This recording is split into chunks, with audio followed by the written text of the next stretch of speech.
Welcome to Section 1.1, Agents and Environments, where we start to build the fundamental building blocks of artificial intelligence concepts for this course. In this course, we're tasked with building the foundation of how to think about and how to build artificial intelligence. So I wanted to introduce this course by talking about a way that we can think about intelligence. There are many ways to thinking about what constitutes intelligence and how machines can think. This quote by the great AI thinker Marvin Minsky I found to have a wonderful, simple explanation. Will show that you can build a mind from many little parts, each mindless by itself. I'll call society of mind this scheme in which each mind is made up of smaller processes. These we'll call agents. Each mental agent by itself can only do some simple thing that needs no mind or thought at all. Yet when we join these agents and societies in certain very special ways, this leads to true intelligence. Many of the concepts we're going to meet are relatively new in their formalization. Many of these developments happened in the last centuries, but humans have been thinking about and writing about artificial intelligence throughout history. But it was the invention of Alan Turing's universal machine that allowed some of these things to finally be explored in detail in a technical way that made sense. Mathematically, the concept of algorithmic procedures that could be completed manually stretches farther back. Even Charles Babbage, who was the first to conceive of the machine that would eventually become a computer and thought it might be able to play chess, a common application of artificial intelligence concepts. There is a rich literature around what constitutes intelligence and how it can be formalized. This will be the first course where we really start digging into the guts of the technology. We'll try to walk the line between being too technical and getting lost in the weeds and being too high level without bringing depth to the concepts. Although this isn't meant to be a history course, it's useful to see how concepts in artificial intelligence evolved over time. So we will talk about some of the significant creations and advancements in the history of AI. This will allow us to see how we can place ourselves within it and where we might go. Humanity has been fascinated with the creation of artificial intelligence since ancient times, although the term artificial intelligence was not coined until 1956. There have been boom and bust cycles within artificial intelligence, and 2 AI winters where research and interest cooled significantly after periods of high interest and significant work. We're definitely in another period of great interest now. There are many competing definitions of what constitutes intelligence. Does intelligence mean thinking and reasoning like a human, or does it mean using logic and reasoning? We can point to many examples in which humans can fail to reason effectively. We have a long list of cognitive biases. But for the purposes of this course, we'll start by discussing agents and environments, as well as a special type of agent, rational agents. What is an agent? For our purposes, we define an agent as a persistent, self-directed entity which perceives and acts on its environment. In a moment, we'll get deeper into this definition and unpack it in detail. And there are many examples of agents. As Minsky mentioned, a group of agents might be organized together to create a larger system. For many systems, there's not a clear cutoff regarding what is an agent and what is not. So we need to know that our definition depends on our perspective. We could think of a Roomba as an agent or a checkers playing computer program as an agent. But we could just as well break the different functions of a Roomba apart and consider it a group of agents all working together. Likewise, in any software program, we have multiple functions and procedures within its architecture. What are the defining characteristics of an agent? Agents have several characteristics. First, they're persistent. This means that the agent persists through time. It exists throughout multiple actions. Although there may be internal changes, something we will discuss later in detail, the agent exists throughout its interaction with the environment. Second, the agent is self-directed. Although we are creating the agents and determining how they work in the early part of this course, ultimately, once we're finished with the design, the agent should direct their own actions.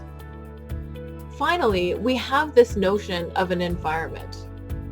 Although we normally think of our environment as the world around us, our home or workplace, the city we live in, an agent may or may not persist in this environment. It may persist in a virtual environment, which may or may not resemble our world at all. But what's important about this is the agent is able to perceive and act on this environment. Perception might or might not be something like visual or auditory information. It might be in the form of data or information that comes directly from sensors in the case of a physical environment, or data streams in the case of a virtual environment. The environment might be a series of files saved to a computer's memory, or it might be data shared through a server connection. An agent may also have one or several goals, such as an AI opponent in a game, as well as an AI may adapt as it persists, given its environment and its actions. It may also have knowledge that extends beyond its raw perceptions. It may learn from data, either data that is given to the agent or data that is collected by the agent on its own working. And finally, it may remember things about itself or about its environment. For instance, it may retain information about what strategies were effective in gameplay. All these characteristics are optional. Some of the agents that we will meet in this course will have these characteristics and some will not. But agents which do have certain characteristics will lend themselves to certain tasks, as we'll see in the later part of this course. We want to be able to formalize our discussion of agents so that we can get a head start on solving some problems using these definitions. We have two important pieces: the agent's actions and its perception of its environment. These perceptions are also often called percepts. They might be things that we traditionally think of as perceptions relating to our senses, like the ability to see the world, light and color sensitivity, auditory sensing, sense of touch, or other internal senses that we have that we don't think about, like body sense, which is how we can tell where our different body parts are, or things like thirst or hunger. We then describe our agent's function, which is a description of the agent's actions given its percepts. Another helpful way to think of it is this: our agent's function takes the agent's percepts, and there may be one or many perceptions, including internally generated perceptions, and returns an action. For example, if our agent perceives the word hello through auditory information, its action might be to wave. The agents that we will be discussing in the early part of this course are rational agents. A rational agent is a specific type of agent who performs actions specifically to achieve its goals. In this way, a rational agent can be said to pursue goals by its actions. What are some goals that we might have? A goal could be winning a game when we have an AI opponent for chess, for example, or an AI could play a video game. It may be even more abstract than that, such as performing a series of actions to maximize a reward. What are some goals we might have? A goal could be winning a game when we have an AI opponent to chess, for example, or an AI that plays a video game.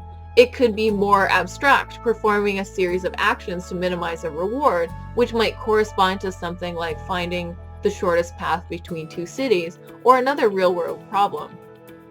It could be successfully proving a theorem, a very common task in AI that has a long history. Predicting behavior, like in the case of many AI-based technologies that are out there. There will be several things that we need to discuss. For instance, how do we know whether the agent's decisions are good or not? Can we always know whether an action will bring the agent closer to the goal? This is a fairly philosophically and mathematically deep idea, even though it seems relatively easy on the surface. And unfortunately, the answer is no. We don't always know whether we're getting closer to our goal, and we also don't always know that we can ever reach it. Specifically, there are many problems where a solution doesn't exist. Not only that, but not all functions can be computed by an algorithm. There are true statements that are not provable. There are also problems which are so complicated that finding a solution is impractical, even if it's not impossible. We'll talk about many of these issues in greater detail in the subsequent sections.